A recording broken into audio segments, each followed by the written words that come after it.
My name is John Ross Simon. Even before the Rolling Stone interview that destroyed my life, things were not completely rosy within my band. I felt we'd topped out creatively 5 years before, and my lead guitarist and co-lyricist, Liz Cargus, and I were constantly scrapping over our direction, with her wanting a bigger and bigger sound and me clawing to keep the studio musicians out. It had gotten so tense sometimes that during one tiff in New York over the order of our set list at Lehman Center, she'd thrown a paper plate of chicken salad at my head. Meanwhile, our bassist, Lenny Stern, was constantly leaving for weeks at a time to make another appearance in some indie movie and was slogging through the world's longest divorce from his high school sweetheart. Maybe it was the hurt over my own recent divorce that loosened my tongue too much on the day of the interview, made me even more cynical than I normally was. Liz always said one day I'd fall backwards into my own mouth and choke on one of my own diatribes. And so, in December of last year, I did. I finally did. It was the questions about Branco Kingdom that drew the poison out of me, sucked it right out through a metal straw. Branco Kingdom, the eye-opening new thing on the music scene. Branco Kingdom, the epically strange and controversial pop culture force. And wouldn't I like to weigh in on this phenomenon? I was asked, as a musical purist, what was my take on this man who had seemingly invented his own genre, which had come to be known as doomsday folk, and who was beginning to both enthrall and perturb millions with his twisted approach to tired aspects of the concert experience. I said, yeah, I have a take on Branco Kingdom. And I gave it, and all hell broke loose. You have to understand, it wasn't the bad music that enraged me about this man, though make no mistake, the music was bad. This overproduced gumbo of influences ranging from lesser Harpeth Rising to lesser Iron Maiden, with lyrics sporting the emotional maturity of Vanilla Ice. It was the ceaseless and empty posturing, the elevation of glam rock visuals to something that took itself so seriously. Branco Kingdom's shtick was to appear on stage in costumes meant to shock and disturb. Nightly he would vanish into the depths of some oversized get-up born from the worst nightmares of Goya or Beksinski. And from those get-ups he would often just never emerge as he worked his way through his jangly set list of adolescent death fantasies that would suddenly sprout Spanish guitar or flute solos. Look at me, he seemed to be saying to the world. Look how I dare to mix the beautiful with the repellent, the pastoral with the satanic, the classical with the digital, and wonder at how I refuse to show you my face unless I'm moved by the music and the moment to spontaneously do so. Will he or won't he was the game at his live shows. Fans in Cincinnati would pour onto social media with their hearts broken that he never took off his Tundra Wolf mask once in 2.5 hours, while doomsday folk nuts in Tampa would post videos of his big reveal, and the moment the arena exploded in excitement because he had decided to expose his actual head. But his celebration of these garish get-ups didn't end there, no. He would tease them in an especially delicious little way. He would walk the streets of whatever city his tour had come to next, in costume, late at night, about 18 hours before the upcoming show, and his growing legions staked out alleyways and train tracks and slummy industrial areas where he would appear seemingly out of nowhere, always the ugliest and most abandoned parts of town. And they would deluge Facebook and Instagram with photos snapped as he moved silently and alone in his giant, horrific outfits, looking like a Chinese dragon or a minotaur with a 10-foot tail, or maybe a gray alien with dripping jaws, whatever his designers had cooked up. It was understood, you see, it was part of the grand game that no one should approach. That would ruin the theater of it all. The fans of Branco Kingdom understood and embraced the behavioral code of his street roamings. Oh, yes. 15 minutes after being first spotted, he would disappear into the back of a van and ride off to distant applause and ever more acclaim for tearing down the fourth wall in new and compelling ways. When he was on camera, the man would talk about his costume choices and the incoherent mythologies he thought they represented, and with oddly placed pauses between his adjectives and their nouns. So he must have been a genius, right? But then there was the juiciest part of the Branco Kingdom experience.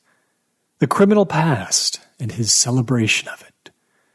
Not just some misadventures in youthful thuggishness, mind you, but an actual murder charge in his home country of Wales, dropped by prosecutors for lack of evidence, and one assault and battery rap that truly stuck, sending him to prison for 18 months before a tiny deal with Swear Jar Records brought him permanently to America and helped turn him into the swaggering atrocity he quickly became, energizing disaffected hipsters who got turned on by the persona of a man who claimed he was fascinated by acts of violence and had decided, mind you, to channel that fascination into his art.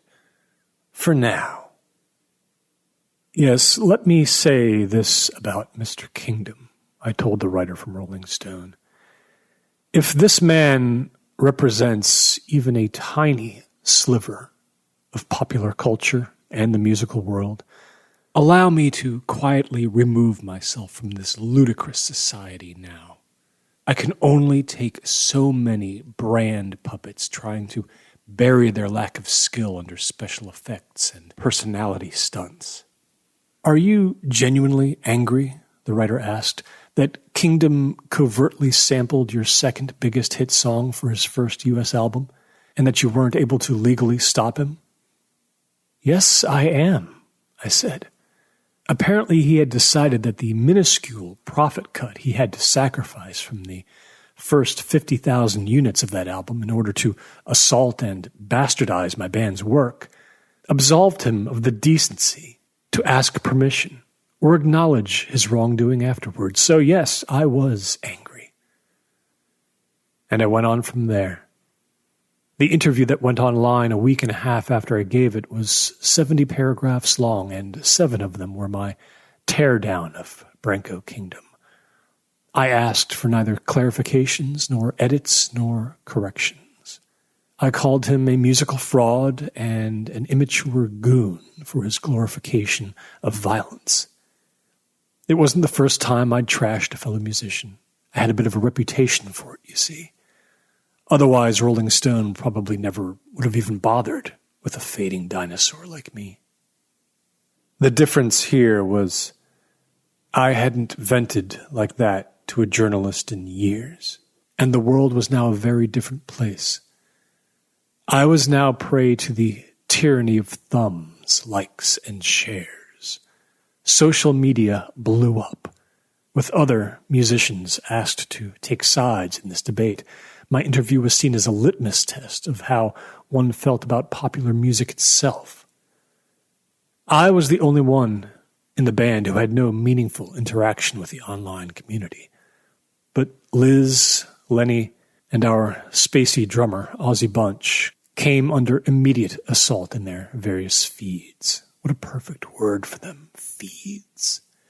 They were either celebrated as allies of an outspoken guardian of musical integrity, or harassed by Branco Kingdom's zombie defenders for an apology. Lines were drawn. Further statements were demanded. More interviews were requested. I turned them all down.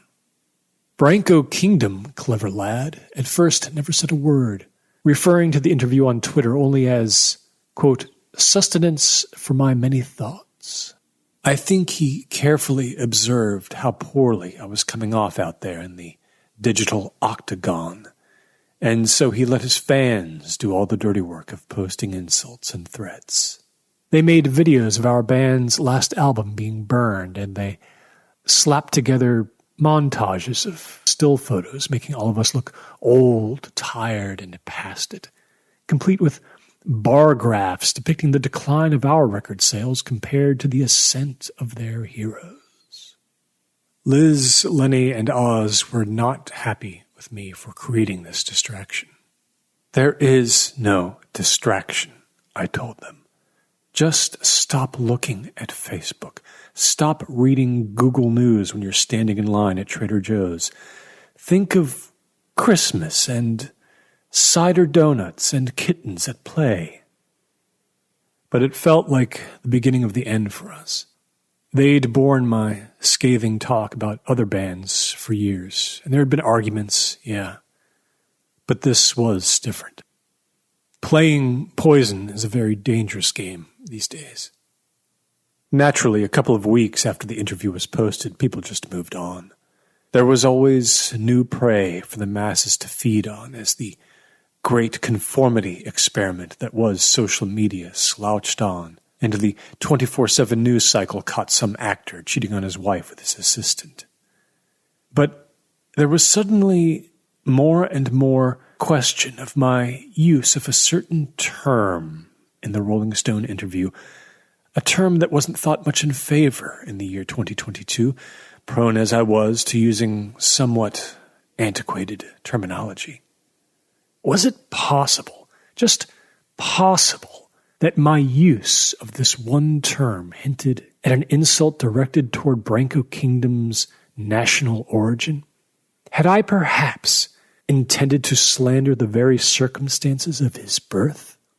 Suddenly, all my past interviews from assorted online archives were dissected and reinterpreted as keyboard warriors looked for a way to label me with the suffix ist or phobe.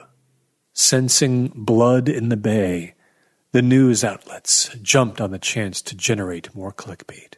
Yes, they decided. What I had said was not simply a passing insult directed at an individual, but a bullying manifesto against an entire people. And for this, yes, now I must stand up. I must address this situation, and I must ask for forgiveness. I must come clean about what I was. It was decided that my soul was a dark and tainted thing that had, essentially, in so many words, maybe not literally, of course, but symbolically, encouraged the oppression of an entire class of human beings. I was on the list now. It was at that moment that Branco Kingdom decided to officially speak out. I had indeed insulted him deeply, he told Vulture.com, and I needed to come to him to personally apologize, not just to him, but to the people of his home country, for they especially did not deserve my words of hate.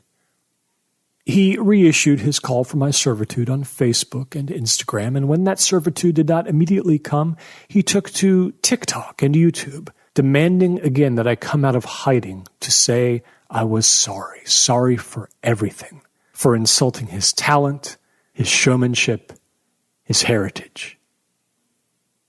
But I wouldn't do it. Even after people from our record label tried to arrange a conference call with me about the situation.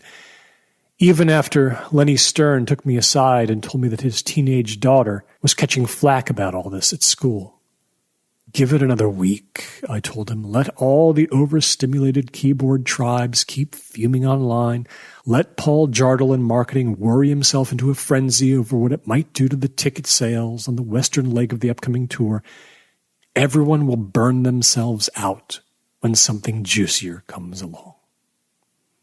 Funny thing, even as the storm did progressively, once again, die down, as the world realized no supplication was forthcoming, and that I wasn't especially bothered by its hyperventilations, Branco Kingdom himself kept at me.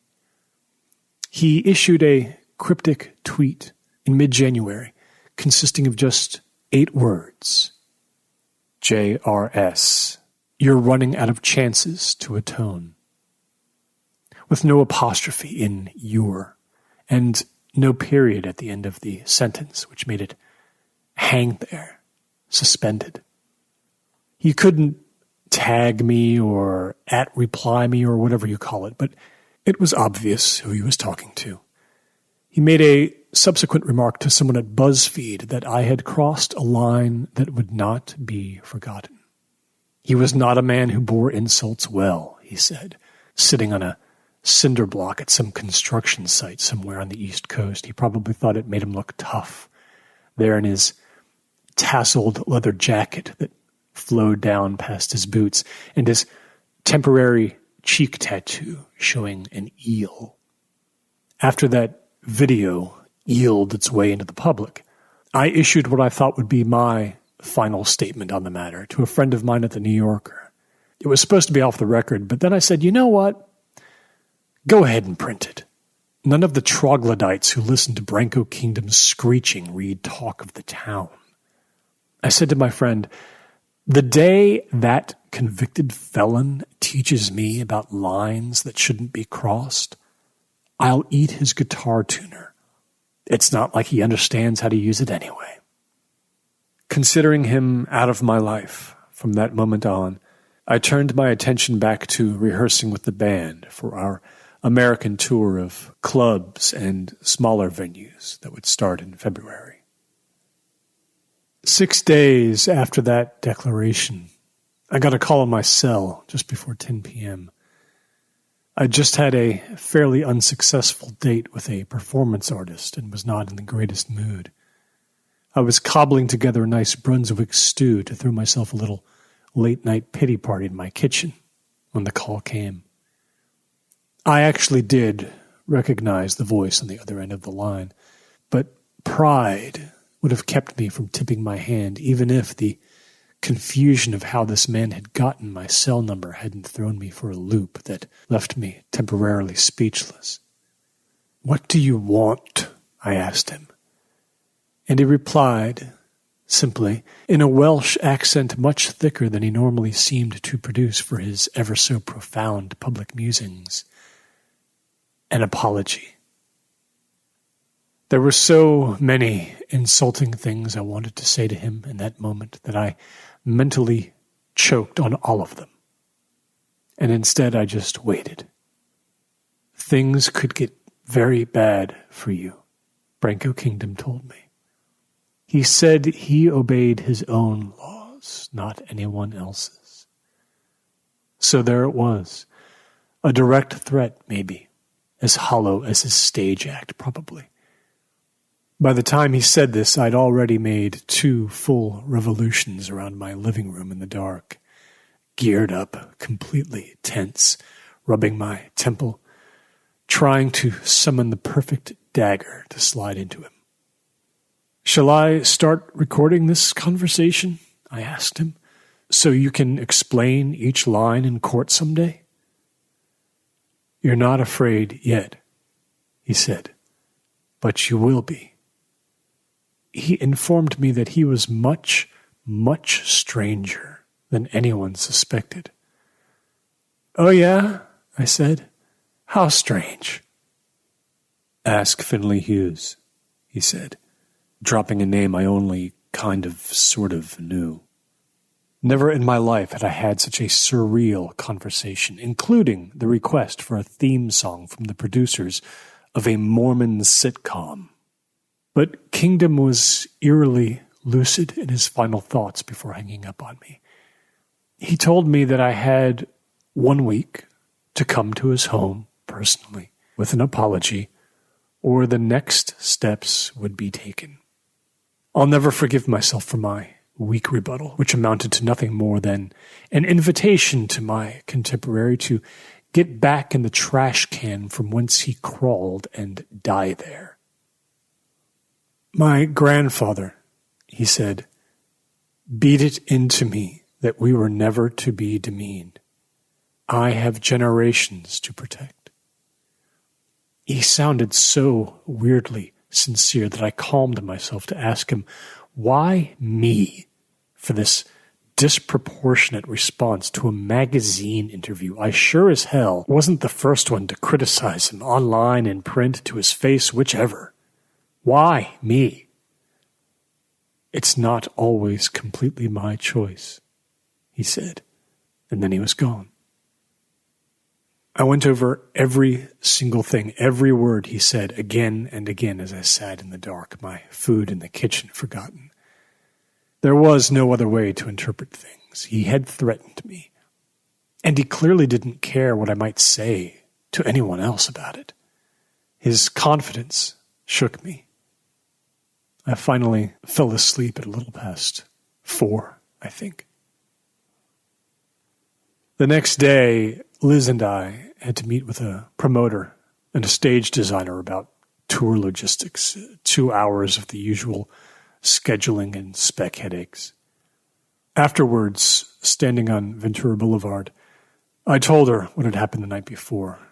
I tried to put a darkly comedic spin on it, but as I described the conversation, it felt more and more forced. Several times she asked me for clarifications and exact verbiage. She took me for coffee at Pete's because she wanted to talk to me about the situation very seriously. She'd known me long enough not to try to push me into offering some half-hearted olive branch to my tormentor. She realized that things had progressed beyond that. As we sat there with our lattes, she tried to appeal more to fear. Because of once having suffered through one of the scariest stalking situations I'd ever heard of, when she was just 13, no less, Liz had read a lot about human behavior over the years. She'd been studying Branko Kingdom a bit, she told me. His lyrics, his messages on social media, his inane poetry. She thought all the theater around his persona was hiding something genuinely disturbing. "What are you doing for the rest of the day?" she asked me. When I said I thought we'd agreed to start reworking some tracks for next year's reissue of the first record we ever did together, she said, "No, you're going to find a copy of the book about the Finley Hughes case." "Kingdom mentioned him," I said. "Who is that again?" "That," said Liz, "is the name of the man who some people think he murdered." The book had been written before Branko Kingdom became anyone but a fringe club act in the UK, so it hadn't been tainted by perceptions of him as a celebrity. "The book still sucks," Liz said, "but before you open your mouth one more time about him or take another call from him, there's stuff in there you need to know, stuff you can't Wikipedia." Just telling Liz I would consider it wasn't nearly enough. "Get in my car," she said. "We're going to the Iliad right now. You're going to do this for me. No, for your own good." She was not in a trifling mood, I saw. And so we went book shopping, not talking much. I was too tired to argue. I would buy this book, all right, but I'd make sure to buy 3 others, mostly science fiction novels, so it wouldn't seem like I was caving. I did leave the Iliad with a used copy of a mass-market paperback called The Corpse in the Leather Chair, put out by a French publisher I'd never heard of. On the way back to Studio City, Liz was eyeing her phone and the caddy on the dash at the stoplight at Ventura and Colfax, and I heard her say, "Uh-oh." She pulled out of traffic and over to the curb, and she idled the car while she investigated a text message. She clicked on a link she'd just been sent, and after a few seconds she handed the phone to me, looking disgusted. "Here, you deal with it," she said. And confused, I took the phone and looked at what she was seeing. She'd clicked on a YouTube video dated that morning, concert footage from San Francisco, where Branko Kingdom had taken the stage at the Fillmore, apparently just 1 hour before he'd made his phone call to me, which I figured out later meant he must have called me during the 20-minute intermission in the show. The name of the video, complete with the typical butchered capitalization of a young fan, was Branko Kingdom Calls Out John Ross Simon on Stage. Kingdom was standing at the microphone in near darkness, mostly silhouetted from behind by a sickly orange glow that made it difficult for the cell phone lens to focus. His backup band was silent behind him, staring out over the crowd. Kingdom's hair was shorn very close around his head, and he seemed almost bald. He had a thin beard. It was prematurely flecked with gray. He was wearing a suit of medieval armor with open eyes painted all over it. The camera zoomed in way too tight on his face, then zoomed back out more rationally, but the image stayed shaky. "This song goes out to the abuser, John Simon," he said into the microphone, and that spurred a predictable reaction. His present legions began to holler and jeer. "It's a song of mourning," he added, drawing an even louder reaction. "Listen well." There was a long, still moment of preparation, the kind that can be sort of riveting when you're at a concert and you know something's about to happen, but it hasn't yet. And for a second, you're just there with both yourself and the stage in almost total darkness. And that stage might as well be someone's garage somewhere. Odd clankings and shiftings, portending an imminent explosion of energy. The band kicked in, and Kingdom joined them on guitar, playing a slow, echoing song with the voices of a ghostly children's chorale in the background. He liked that technique. He used it to death. I shut it off after about 2 minutes. The lyrics seemed to be about a soldier who continued to fight in some unnamed war, long after he realized he was dead. I gave the phone back to Liz. By then, there were 7 new messages on my own phone about Branko Kingdom.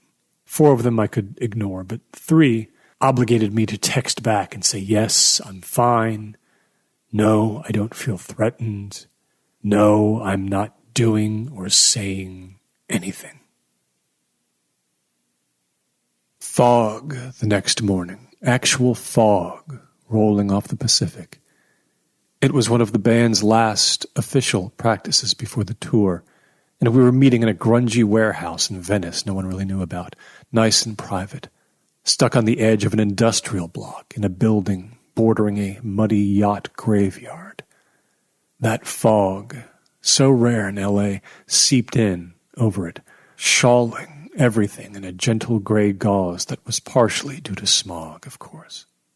We got going real early. None of us stayed out late anymore. The mood was cordial but a little tense. The issue with Kingdom wasn't brought up. Liz didn't quiz me on my reading, which of course I hadn't gotten to the afternoon or night before. We focused on actually trying to lengthen a song people had never seemed to like, unable to give up the fight with it after 9 years. Lenny, I remember, who was usually pretty chipper, was real tense, maybe because of a divorce court date he had coming up. The warehouse, which used to be owned by Mattel, I think, had this old, wide loading bay door. And at about 10, just as I was heading back from the bathroom to our big, soundproofed interior cave, there was the sound of someone knocking on it. Ozzy emerged, dressed in sweatpants and bare feet, and shuffled over to it. No one was supposed to be anywhere near the place, really. It was a ghost town there. Nothing but pothole-ridden alleys between run-down buildings. Instead of just opening the side entrance out onto the alley, Ozzy actually unlatched the chain on the bay door and pulled on it hand over hand to raise it, one of those shaky, corrugated metal deals. He was smiling, playing at warehouse work, a skinny hippie with no more upper body strength than a meerkat. Gray daylight spilled in. There was a very small young woman standing outside. Big, puffy, frizzy, blonde hair, very pale. A flowered dress, pink roses on it. She tilted her head kind of quizzically at Ozzy, and then she saw me standing nearby, and I was where her focus went then. Liz asked her if she was looking for something or someone, and the woman, she was maybe 20, ignored her, and she said to me, very gently, "We just want to know, why are you so filled with hate?" I stepped forward, and I was about to say something when I noticed the woman wasn't really alone. There were other people standing about 20 or 30 feet behind her, softened by that fog, standing like a chorus. Lenny stepped up beside me, and so did Liz. I crossed the threshold, my head just clearing the corrugated door, and I stepped out into the open air. My bandmates followed, all of us silent. We could see everyone now, everyone this girl was talking about. There were a dozen people outside on the cracked pavement, some of them with their backs against the rusting chain-link fence separating the area from the boatyard beyond. All of them in their 20s, I think. There was no sign of any cars that might have brought them. They must have walked from who knows where, through the unnamed streets and alleys of the industrial park. Liz started to say something about how this was a closed practice and we really needed our privacy. Her tone cold but polite. But I rudely stepped on her words. "Oh yeah, is that what you're wondering?" I said to the girl. "Did your idol send you? Mom and Dad let you all out after chores this morning, did they?" Ozzy urged me quietly to let it go. But I actually stepped further out, toward a loose semicircle that a few of the bolder ones had created. Lenny followed protectively. Liz was the last one to actually emerge fully. Some guy off to my left, dark red hair, he was wearing a straw hat and a T-shirt with Rod Serling's face on it. He said, "We're not violent. We just want you to look at yourself in the mirror." I think I just kept saying, "I don't believe this. I don't believe this." And then Liz's hand was on my shoulder, just firm enough to let me know I shouldn't keep moving around. That was far enough. "All of you," I said. I was looking right at the girl. "All of you have 1 minute to get out of here." But even as I said that, something was happening. Something was happening between Lenny and a guy who had approached him and said the wrong thing. This guy, this kid, he was about 25 years younger and about 50 pounds lighter. He'd come out with just 3 or 4 syllables, some kind of threat or challenge. And Lenny took one step forward and gave him such a powerful push right at chest level that the kid fell backwards and right down on his tailbone, nice and neat. That sent a few others forward, and Ozzy shouted some word of intervention, and Liz had me by the collar of my shirt, hauling me backwards, almost making me lose my balance. Suddenly, the soft-spoken girl who had sounded like the little freaking mermaid when she'd first appeared was hurling insults at us so intensely. She was bending over at the waist, her face going beet red, and her friends were doing the same, and it got very loud. I heard the loading bay door working again, and the band was retreating. None of the freaks out there dared come in. They stood and hollered and sheltered their fallen comrade, who was slow getting up, staring lightning bolts in Lenny's direction. Lenny wasn't flinching. The bay door connected with the cement, and there were random kicks and poundings against it from outside, but they clearly didn't really want to come in. They didn't have the guts for a real physical confrontation. As their empty clamoring and shouting faded, Liz finally risked opening the side door, and she looked out. I joined her. The gang was moving away down the alley, disappearing into the fog. A middle finger was offered by one woman, and there was a last-ditch threatening glower by some bearded guy beside her. And there, most strikingly, standing still as the others retreated past her, was a woman whose image was impossible to forget. She was well over 6 feet tall, straight black hair completely unstyled. She wore a gray raincoat. We made eye contact. I think that was all she wanted, and then she turned and walked off, well behind the others, almost like she wasn't a part of their mass. It seemed impossible that I hadn't noticed her before, and I wondered exactly when she'd arrived. Liz saw her too, that I know. With this tall, stranger's disappearance, the episode felt like it was at an end. Inside the warehouse, we were all completely quiet for a minute. And then Liz unleashed on Lenny, asking what he could possibly have been thinking. Did he understand that the police could be here in 10 minutes? Had he really just hit someone? He just kept nodding, not saying anything, knowing he'd stepped completely out of line. When Liz turned to me, I said we weren't going to be discussing anything right now, that we had work to do, and if we were adults, we would get right back to it. I saw, out of the corner of my eye, Ozzy fastening the lock on the chain, very subtly. We all morosely got espresso from the Breville machine our producer had set up in the corner the night before, a little surprise pick-me-up he'd left with a note. All right, I could almost hear Liz thinking, we'll do it your way today. We were back in the cave and had our instruments in hand 10 minutes after the confrontation. I recall a scene years ago when we'd seen the news of some horrible school disaster on TV, one that gave me nightmares for weeks. Something where some sinkhole swallowed up a soccer team. And we'd done the same thing, just got right back to rehearsing, to forget, to have work to focus on and dig us out. Something inexplicable happened when I began to play my guitar. Not only was I not amplified at all, which would have been relatively easy to explain, my strings, I realized quickly, weren't producing any sound whatsoever. Nothing. Not even limp acoustic mud. I checked my plug-in, it seemed fine. I disconnected it entirely and strummed again and again. Virtual silence. It was like the strings were made not of steel and nickel, but some material that was imitating wet rope. I picked hard at them. I swiped my hand across them with real violence, but there was nothing but the sound of skin connecting with... What else do I compare it to? Balsa wood? Rubber? I ran my fingers up and down the string's length, feeling them carefully. I kept strumming.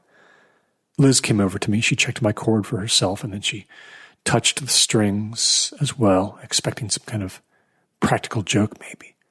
Must be some kind of, she said, and then she just trailed off. I heard Ozzy say, what the holy hell? And then, all at once, the sound of an amplified C chord filled the cave as connectivity and life returned in an instant. My strings were back to normal. Lenny had never moved. He only perched on the edge of his wooden stool, staring at my guitar like it was some sort of creature he'd never seen before. We got past it. We rehearsed. The first hour and a half after the confrontation outside, we were bollocks, out of sync, uninspired. We were all waiting for that knock at the door that meant the police were here, wanting to talk to Lenny. Modest and lovable Lenny, who the fans always liked more than any of us. I can only imagine what an arrest would have done to us on that day. But the knock didn't come by noon or 2 or 5 when we finally broke for the day, feeling almost good about our progress. Whatever the tension level among us, not one word had been exchanged about anything but music all day, even when food was delivered. Pros. That's what my bandmates were, whatever flaws we may have had. Professional craftspeople. I was proud of them a lot, not because of their talent, but because they were so dedicated to getting it done. It was only when night fell that the stress really came back for me. For them too, I'm sure. I figured somewhere out there in the dark, the fans of Branco Kingdom were probably swapping posts about the events of that day. But it seemed like what happened at the warehouse never did leak. That seemed strange. Like we'd somehow entered into a different phase of the conflict. Something even more unsettling. His birth name was Brogan King. This I learned from the first chapters of The Corpse in the Leather Chair by Pascal Prangère. And his childhood was marked by suffocating poverty. and an itinerant existence, a sad curse visited upon the entire family tree dating back to the 1800s. His father, Kenneth, was a leather crafter and a gambling addict, and he drove his son all over Western Europe, chasing both legitimate work and ever darker activities that brought him into the fringes of the criminal underworld. But he never made enough in either realm, legal or illegal, to support a son on his own. Brogan's mother had died of tuberculosis just a year after giving birth to him. The boy was in and out of schools, mostly out of them. A great revenge plan man was Kenneth King. Perceived slights and cheats were pursued, inevitably resulting in a bar fight or an assault charge. He'd do 6 or 7 days in jail, then head back out again, ready to gamble away whatever money he had in his pocket. Liked to fix rugby matches. When Brogan was 11 and living temporarily in Glasgow, his father disappeared on his way back from visiting his own father, Lewis King, in prison 3 days before that man's release after serving 4 years for a third-degree homicide. Lewis was 61 then. Rather than go about the absurd and probably doomed sideshow of trying to legally adopt Brogan, he simply took him and ran. Kenneth's disappearance was very suspicious, of course. There had been a lot of strife between him and his father over the decades. But the causes of their conflict were murky. Nothing was ever truly written down about these people. There was very little surviving oral history, no actual living relatives for Pascal Pranger to speak to. But once in a while, his book noted, someone would hear one of the men speak the name Una. Una was a name exchanged between Kenneth and Lewis King, seemingly only in whispers and insinuations. The references suggested that Una was a child, but this child's relation to either one of them was undocumented. Lewis King's body was found at the bottom of an elevator shaft in a tenement in Cardiff after 3.5 years of crisscrossing Europe with his grandson illegally, during which time Brogan spent not a single day in school. He was put to work in horse stalls and car washes, and on a food truck where a grease fire nearly took 3 of the fingers of his left hand. His grandfather sometimes worked alongside him, both of them living under assumed identities. Lewis King's end came while he was drunk and stumbling around in a dark hallway, barely dressed. It was weeks before anyone could positively identify the corpse, even though, at the moment of his death from a broken neck, Lewis carried in his wallet a photograph of himself with a young boy. No one in the tenement recognized either Lewis or Brogan. They'd been living there illegally and kept to themselves. The two were eventually identified by the police, but there was also the question of why the old man had been clasping strands of black hair in his right fist when he was found face down at the bottom of the elevator shaft. Police didn't pursue the mystery with any particular vigor. Brogan vanished once again. His years from 16 to 21 were spent in a continuation of that wandering existence, living hand to mouth, playing guitar on the street, starting to write folk songs and play small clubs, transitioning to a more metal sound in Colwyn Bay and then Wrexham. The criminal court case that Pascal Pranger focused most of his book on, and it was a seedy little book, had to do with the death of a concert promoter in Cardiff, who had clearly swindled Branco Kingdom, as he'd begun to call himself in 2004, out of £800 over the course of 2 years. Branco, always solitary and nomadic, but known for disturbing fits and rages, had spoken openly about killing the man. And then, one morning, police entered the promoter's filthy efficiency apartment after no one could contact him for days. They found Finley Hughes sitting upright in a leather chair, dead. The condition of the corpse was so aberrant, so dreadful, that an observant medical examiner ordered an evacuation of the room where the body was brought until a Geiger counter could be brought in. Hughes bore the baffling but almost unmistakable signs of severe radiation poisoning, multiple skin burns and lesions, necrosis of the flesh, even increased fluid pressure in the cranial vault, and destruction of the bone marrow. But that wasn't what was going on. There was no radiation. No one knew what was going on, nor did they understand it when the unnatural decay ceased almost 2 weeks after Hughes was found. The book documenting his condition did not spare the reader from 2 black and white photographs testifying to its ghastliness. Prosecutors had some evidence of Branco Kingdom's intent to kill Hughes from his conversations and even notes he'd written to himself, and a poem, no less, referring to it, but realistically not enough to go to trial with. The physical evidence was completely inconsistent with an outside force. One set of unusual fingerprints was found inside the apartment and on Hughes's clothing, but the molecular signature was indistinct. The author of The Corpse in the Leather Chair portrayed the case as being mostly about how the science of death could confound even the most educated experts. There were fascinating parts in the book about the investigations into everything from the medical treatments Hughes had endured as a boy to the materials that had been used to build his apartment. Nothing held any real answers.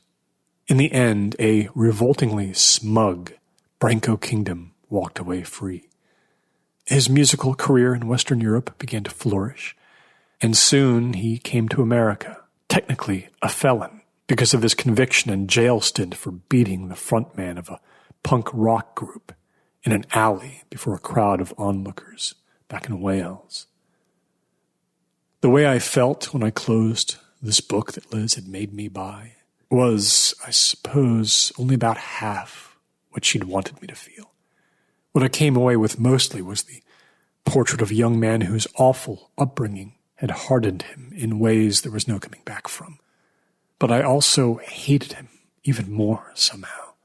The things he'd been quoted as saying in the book and over the ensuing years suggested he truly enjoyed playing cynical mind games, enjoyed watching other people cower and setting them against each other. He drew power from it. Like Pascal Prangère, I was certainly not convinced that the death of Finley Hughes was murder. There was just no physical evidence of that, and what was going on between those two lowlifes, it didn't seem to rise to that level. Kingdom was a thug, yeah, but the world is full of them. The world, in fact, embraces them.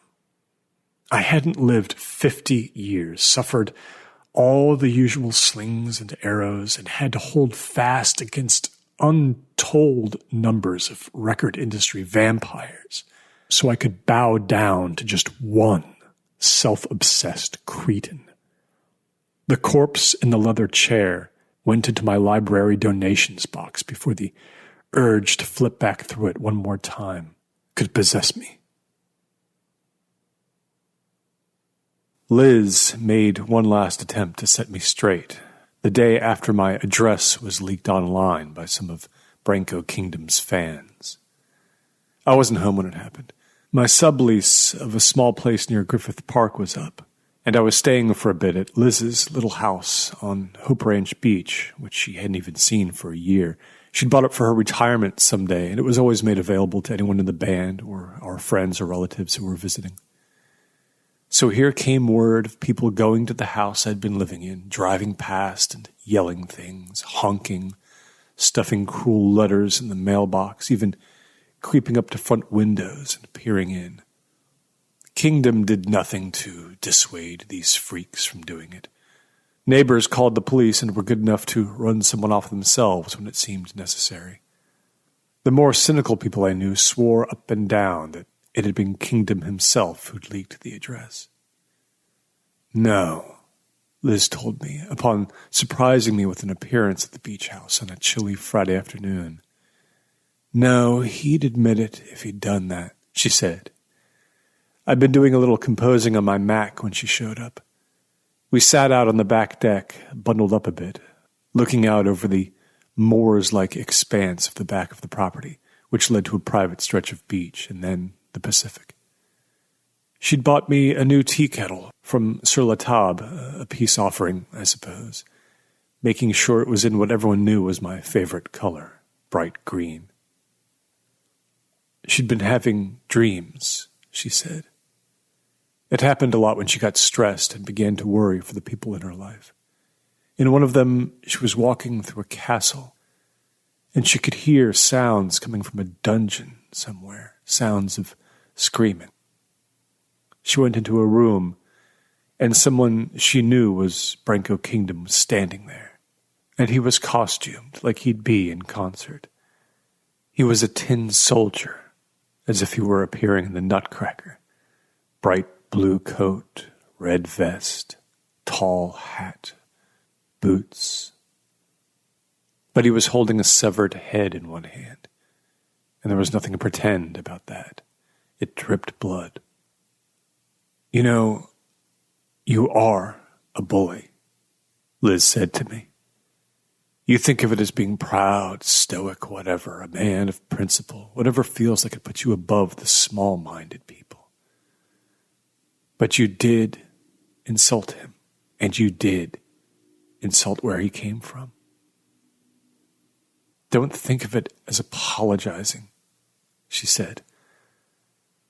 "Think of it as patching a flaw in yourself here and there, putting a little drywall in your own rough spots. Nobody wants to see you wind up alone.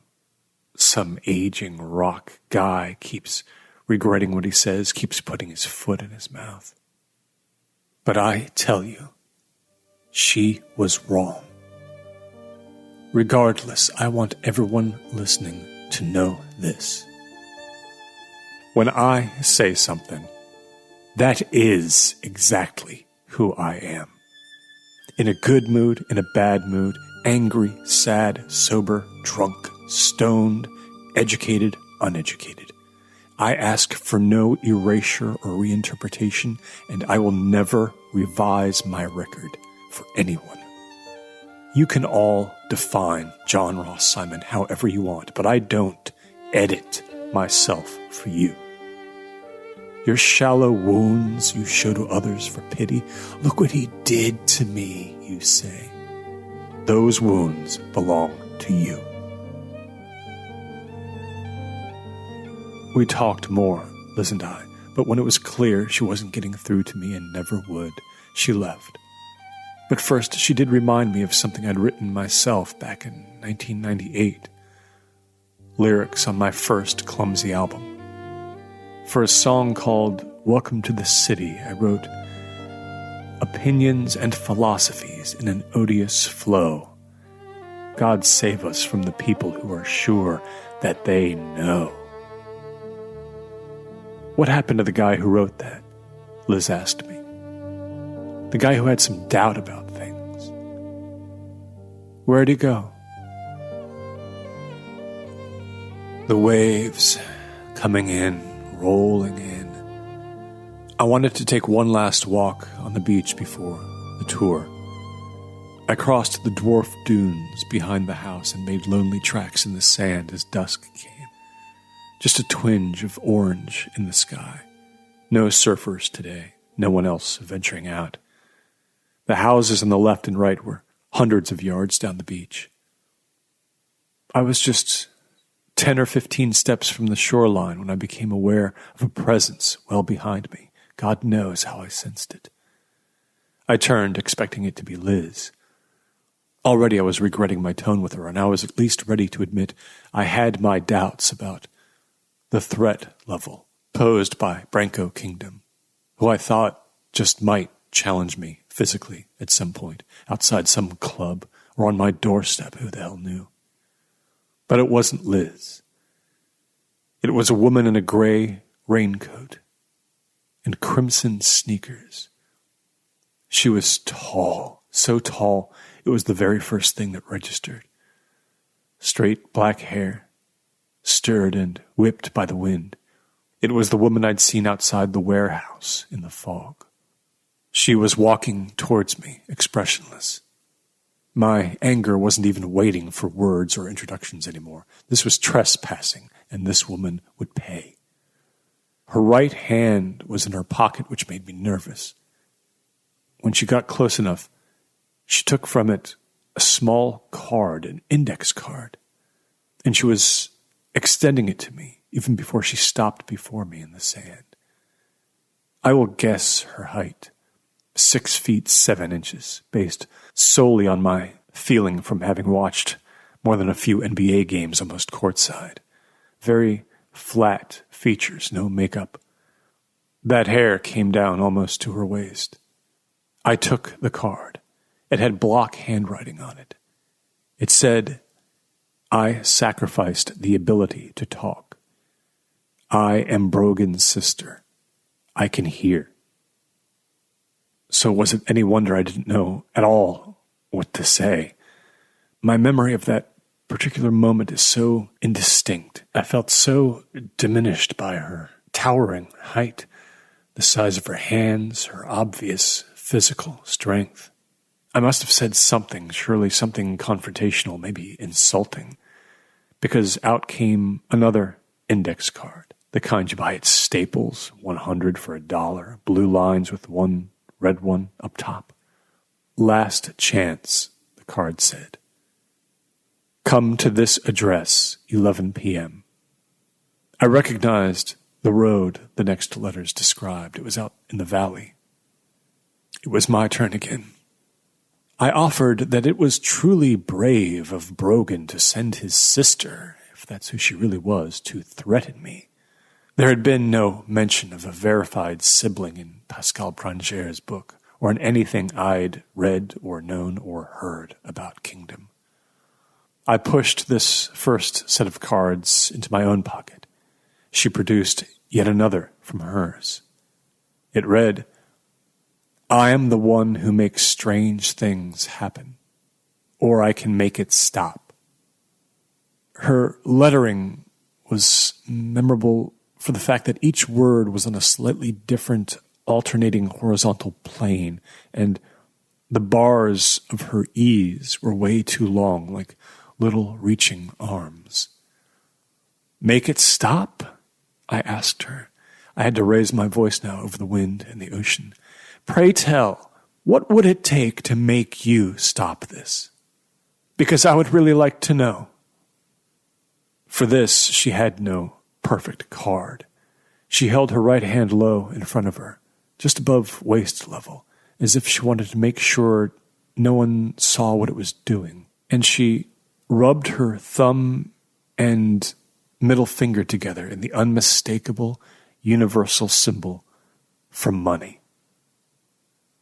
I threw back my head and laughed for the first time in days, a sour thing that gave me no pleasure beyond maybe hurting her for an instant.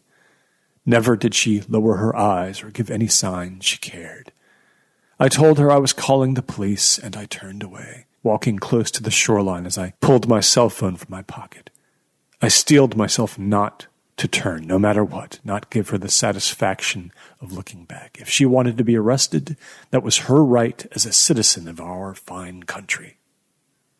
I had started to dial when a tingling sensation started to wander up my left arm from my wrist, and the arm began to feel very, very warm. At the age of 50, I'd been conditioned to think one thing: heart attack. There was no sense of pressure, but almost immediately the warmth became real heat. I shoved my phone back in my pocket and clawed at my jacket, pulling the sleeve up. That was when the same sensation struck my right leg, starting at the foot. Within 2 seconds, it felt like the leg had been wrapped in a hot compress.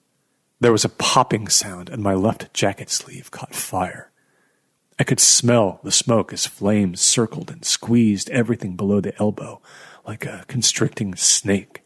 The flames I saw were the strangest I ever had or will ever see, completely green. The neon green color of a traffic light, or the eyes of a woodland troll in a monster movie. Green, not yellow.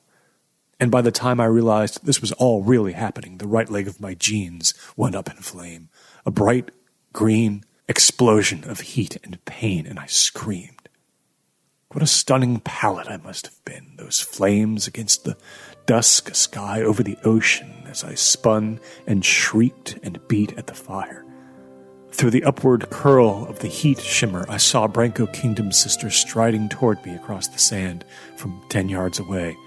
She lunged with her arms forward and shoved me backwards into the surf with twice the strength that Lenny had used to shove one of Kingdom's minions. I flew several feet and crashed into the water on my side. It rushed into my mouth and I spat it back up, my head pounding, but the pain suddenly receding. The flames were quashed quickly. I managed to stabilize myself on my knees as the last of the smoke plumes drifted harmlessly before me. Through them I saw the woman who had saved me turn and walk away. But she wasn't alone now. Her brother was waiting for her, up the beach, dressed a little like she was, but with the addition of a brown beret to protect his almost bald skull. He gave me a long look and turned to walk beside her. They didn't walk toward Liz's house. They headed north, confident I wouldn't follow. And I didn't. I watched them until they became black smudges in the growing dark. I didn't feel safe or even stop gulping gratefully for air until after I'd staggered back to the house and torn off my wet clothes. After I'd had a hot shower and drank about a gallon of hot tea, I went through the pockets of my now ruined jacket and jeans, blackened by fire. Of the cards Branko Kingdom's sister had handed me on the beach, there was no sign, except for the one with the address and that warning of last chance. The others must have come loose in the waves, I told myself. That must be what happened. But I couldn't even lie to myself that she'd been able to set me on fire from her position on the beach in that terrifying instant. Too far away, physically. Just not possible. I started driving out towards Santa Clarita at 8:45. I made one stop on the way in Oxnard to pick up Dustin. Dustin had been head of security for 2 of the band's tours in the past, but he was retired now, living alone with a cat. He had small gold wire glasses, puffy pink cheeks, and a struggling comb-over that made him look like the financial advisor who'd slowly been losing all of Lenny's money for him for years. And Dustin was soft-spoken and almost old-world polite, but he'd worked for the CIA in Afghanistan for 11 years and was known to be completely hardcore when the situation called for it. He'd stare down Satan if he was hired to. We'd bonded a bit back in the day over a common fondness for bocce, and I didn't have much trouble convincing him to take some money just to ride along with me to the valley. I explained the entire situation to him on the way, save for what happened on the beach. That I hadn't really processed yet. He nodded mechanically every 3 seconds like he always did when someone relayed information to him, and he assured me I'd have no trouble if he brought me along. I never asked him what he might be carrying under his JCPenney sport coat. We got to the house at 11:05. Dustin navigated us there.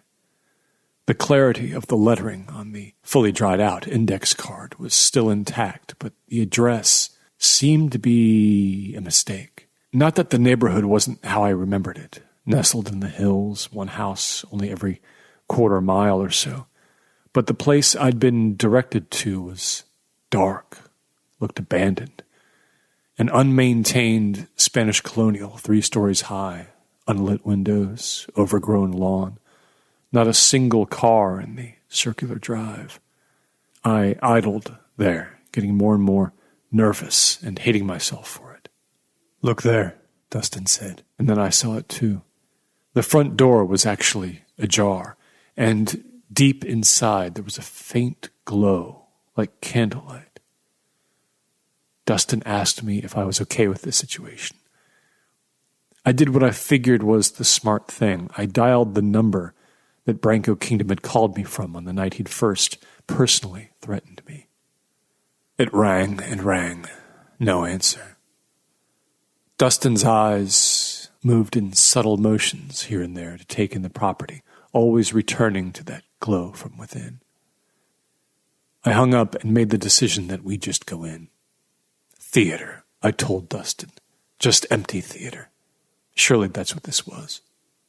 I killed the engine and the lights and we got out into the cold. Winter in Los Angeles can be a real thing, you know. They never really show it in movies, but it's always made this Ohio boy plenty sad. We walked up the front walk and that candle glow became more pronounced. We were being drawn inside. Dustin tapped me very lightly on the shoulder to allow him to go in ahead of me, his hands loose at his sides. Up 4 stone steps past a big ceramic frog. Then inside. There was a foyer with a high ceiling and a mostly empty living room off to our left. The candlelight that had guided us came from a candelabra sitting atop a wooden table in the hallway. Music was playing somewhere in this old house. God help me, I recognized it right away as Branko Kingdom's. I'd had to listen to his entire lousy library as research and part of our copyright action against him. Big speakers were somewhere up ahead. The volume was high enough to be irritating, but not high enough to attract the attention of the faraway neighbors. More candlelight in the kitchen, which was spotless, but again, unlived in. No personal effects here of any kind or anywhere else. Outside, Dustin said when he spotted an open door at the edge of the kitchen. That was where the music was coming from. More light out there, too. So we went. I guess I should have known what we'd walk into. I just wasn't thinking very clearly. Rage will do that. The color of the light outside was a rich but artificial yellow, spreading out over a stone deck that stretched well out onto the expansive back lawn. The borders of the deck surrounded a swimming pool with no water in it. The area had been professionally lit with a couple of umbrella studio lights on tall stands. It must have still been dark when Dustin and I had pulled up. Someone or something was standing in the deep end of the empty swimming pool, facing away from us, waiting under the stars in that Hollywood luminescence, augmented by a pair of fire sconces whose small flames danced and shook freely. A man in costume, grossly oversized. A black cloak hid the entire body and flowed over the feet. The headpiece was huge.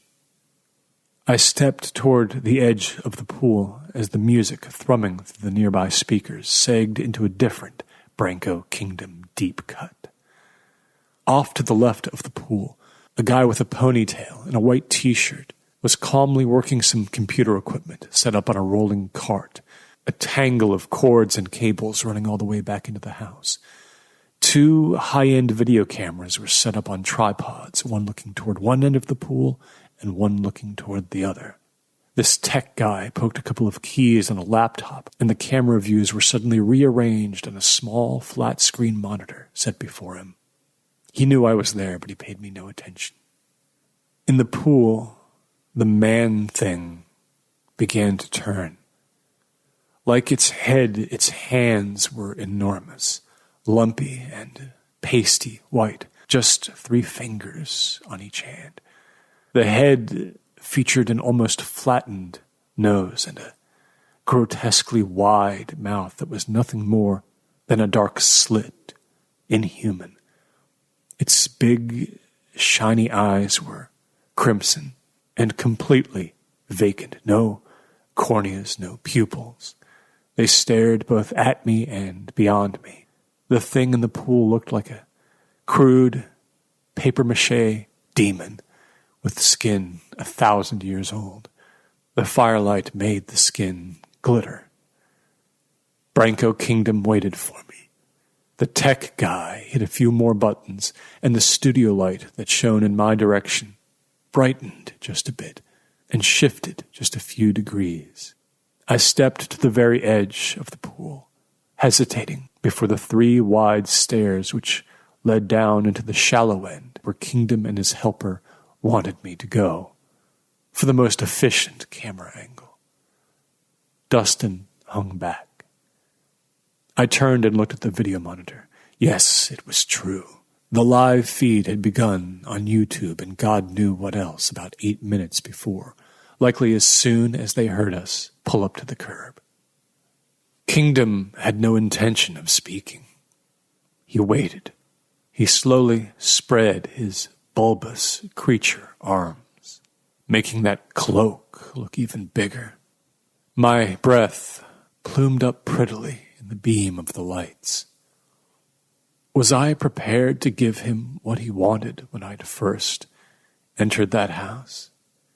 I think I was, because I had become scared. But when I saw that I was to be paraded before the public, something else took over. I guess I regret not thinking of something incredibly clever to say in that moment when Kingdom's viewing audience expected my apology to spill out of my mouth. Instead, I filled my lungs to max capacity and unleashed just 2 words. 2 words all of you are familiar with, I'm sure. 2 words I'd yelled before in my day, God knows. But now they were loosed like the dogs of war, screamed with as much volume as I could bear, loud enough to wake anyone within a quarter mile, each syllable stretched and wrung out in ways I never thought were possible. My face going hot and feverish, spit flying out of my mouth, my fists clenched, eyes watering. 2 feral, elongated syllables streamed live over the internet. I almost fell over with the force of them, so that Dustin had to rush forward and stabilize me before gripping my shoulder much more firmly to pull me away as the Branco Kingdom thing, standing between the fire sconces in the pool, remained motionless. I shook myself free and strode ahead of Dustin back into the house, moving so fast he had to labor to keep up. We weren't impeded in any way. Back through the front door, back to the car, the music fading behind us. We got in, I gunned the engine, and we got out of there. From the road, I could now see the ambient yellow pollution from the studio lights beyond the house. For all I knew, the video feed was still going. Dustin didn't say a word most of the way back to Oxnard, and when I was finally able to speak, I had nothing much to add. His assistance would no longer be required. We shook hands at his house, and I went home without listening to or responding to any messages, never even turned my phone on. The end had been set in motion. Nothing I could do but play it out. February 15th, 2022. The band that took the stage at the Showbox in Seattle was not quite the same one that people had been expecting when tour tickets had gone on sale for the 18 cities we were scheduled to play. But things happen. Lenny was there on bass as ever, always needing the money, and always able to compartmentalize our crises and plow through the worst parts of all of them. Talking issues through exhausted Lenny in general, and this to me had been a useful trait as we'd bowled through our remaining rehearsals. Ozzy was behind the drums. He'd been maybe the most sympathetic to me over the past weeks, but since 2019, his decision-making had been getting wobbly and unpredictable, mostly because of the drugs. Nothing heavy for Ozzy, really, just booze and weed in fairly heavy quantities. But things had taken a darker turn after his back surgery and his trouble kicking any kind of pain meds. He wasn't quite the same person who'd replaced Tom Barker in 2012. Ozzy was quieter now, less excitable, less of a presence on stage. He seemed to enjoy and want less out of life each year. It was Liz we lost. She left the band via an email to me, and I felt worse about that than her leaving. The leaving was understandable. Her course was fixed as soon as the video clip of me standing at the edge of Branco Kingdom's pool losing my mind got out everywhere. But to not even come to me after all those years and give it to me straight in person, obviously that was a message in itself. The email was cordial, and it detailed every possible way she could help me and the band during the tour from afar. Liz made a phone call I know must have been difficult for her, and got her ex, Mathusi Monamela, to take over on lead guitar. And the man was not only an absolute shredder, but he knew the songs and he got how I worked quickly. He didn't talk much. That might normally bother me, but now it was fine. It wasn't totally clear when or if I'd ever see Liz again. We'd sold out all our dates a little slower than the predicted schedule, but they did sell out. So maybe my pariah/hero/nutcase status had some brief box office value. Having forbidden anyone around me from talking to me about it, or about any new developments in the world of Branco Kingdom, I can honestly say I'm not sure what the world quite thought of me anymore. The vibe I was getting from our record label was that I was done. That was fine. This was my last tour with anyone, a fact I didn't feel the need to tell anybody yet. 8:20 p.m. We came out on stage to big applause and maybe a few boos somewhere from some loyalists who dared show up to be proxies for my arch enemy. No introductory words from me that night. We just kicked right into The Shadow I Followed Home in a new, faster arrangement to offset the harsh lyrics a little bit more. And that thing happened that it's always so tough to explain, that thing where after the first few notes, our entire history, as not just a band, but as human beings, disappeared.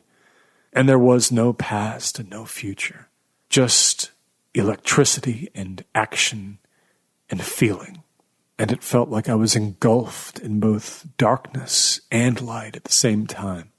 That feeling, it's why so many old rockers won't give up playing live ever until they physically can't crimp their hands anymore or their voices simply fail. Playing very loud music on a stage before a sea of people was like being a Roman candle that burned for 2 hours straight. It was eternal youth. The Showbox is a small place, only about 2,000 seats, but that's the way I wanted it. In a place that size, you can notice little details of the crowd from the stage if you have the presence of mind to look between songs, or before you begin, swigging a bottle of water or saying a few scripted words into the mic. It was difficult not to notice, as I'd approached the mic, a bank of 5 adjacent empty seats right in the middle of the second row. I could see it even though everyone in the audience was still on their feet. Like a group of VIPs hadn't made it for the opening number or something. Those seats were $300 a pop. We were a little over halfway through the song when I noticed that 2 of the seats, the ones at either end of the grouping, had become occupied.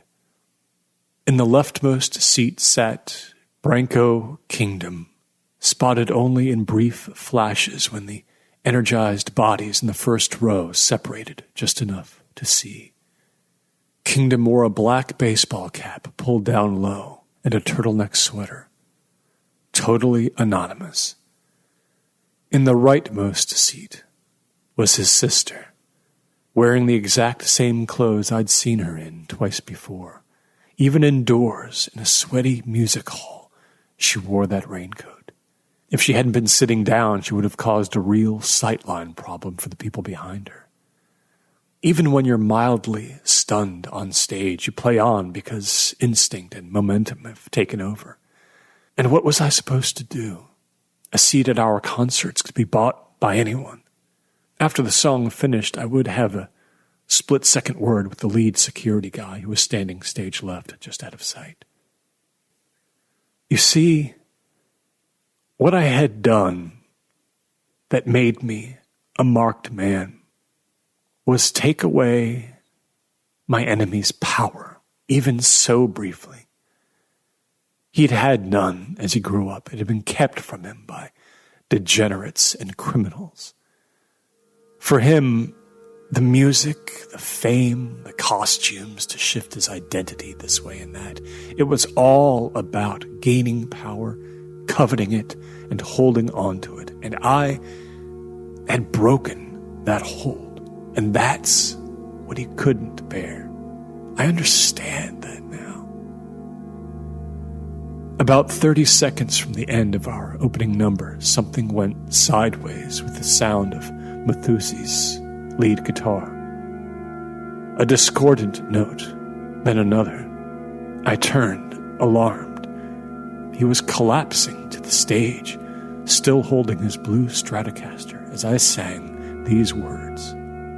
In the third house from the left sits my lonely little dad. Taught me it was good to be rich, but better to be mad. For years, he's been living in the ashes of his pride. Told the world, I do not want you. But he lied. Something was very wrong with Mathusi's body. It bent at an unnatural angle as he fell. His legs bowed out in opposite directions, and he went down face first, his guitar trapped beneath him. His head seemed to bulge when it connected with the stage, and his every limb expanded as though he were made of jelly. The first of the screams came then from the couple of rows closest to the stage. Mathusi rolled over, his face angled towards me. His head seemed like it had been smashed somehow. His eyes and his nose were too close together. Ozzy had stopped drumming and immediately scrambled out from behind his drum kit.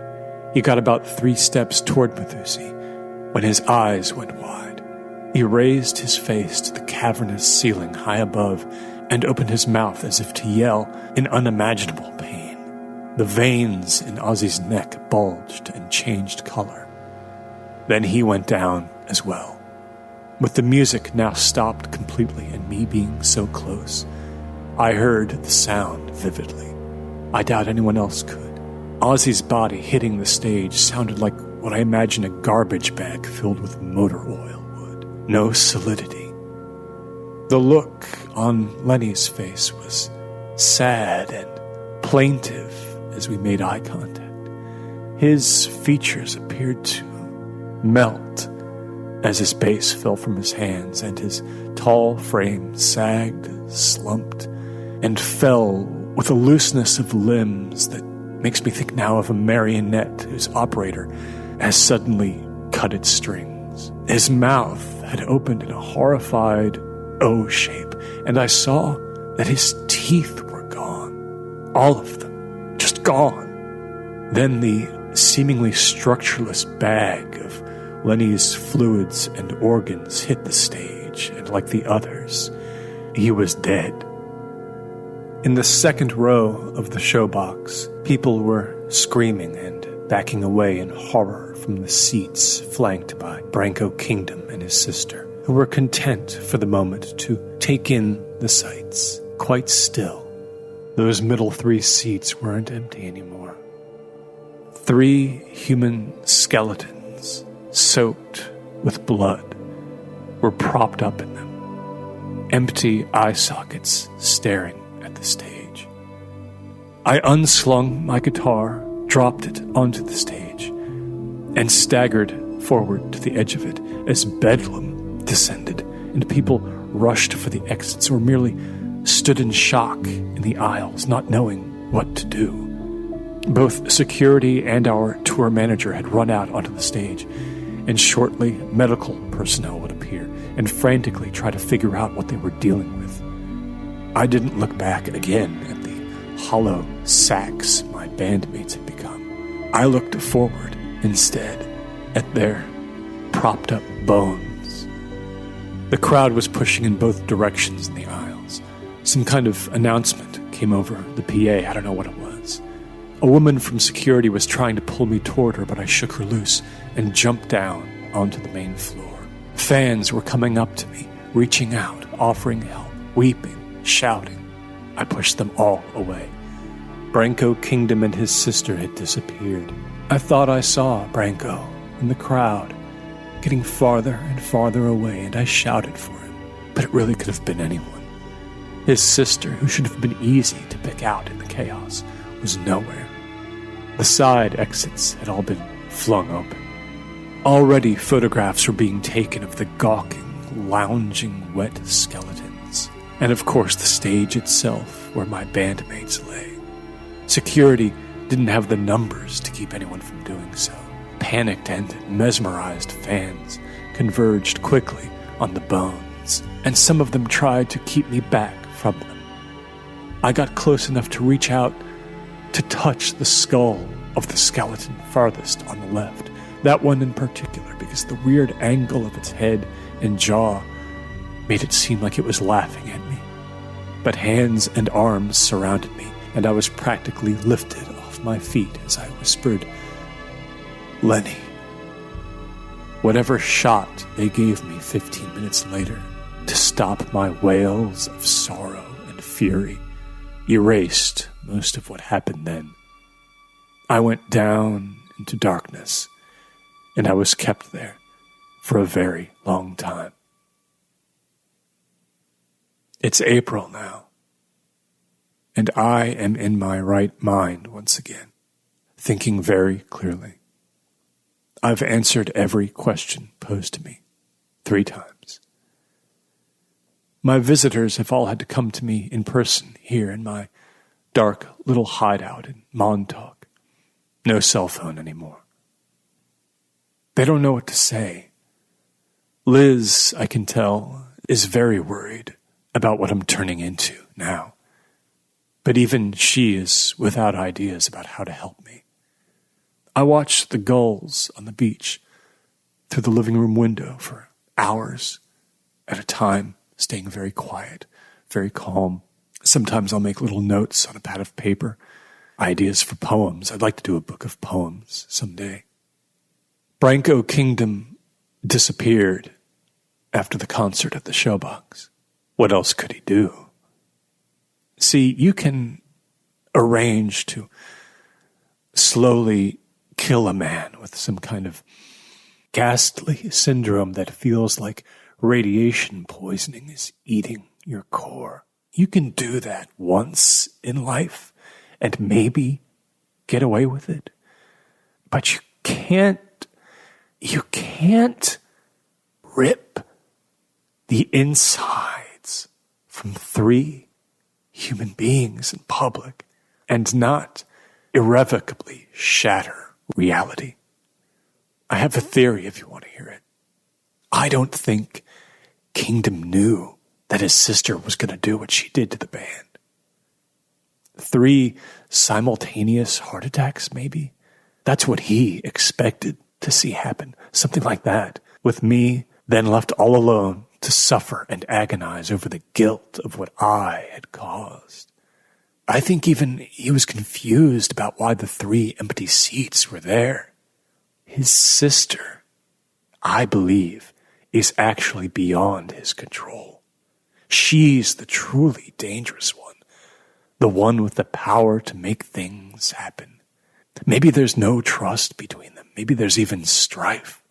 Branko had to vanish because what she did was so unthinkable that he would never stop being questioned, hounded, associated with that night. Here's another thought for you. His costumes, I bet they were so oversized because of an inadequacy thing. They were a subconscious attempt to match her physical stature. I'd be interested to know what Liz thinks of that. His sister, she's the key. She's out there somewhere, and I know something about her that's going to help me strike back. She likes her money. Yeah. If she can be bought, then I have the advantage now.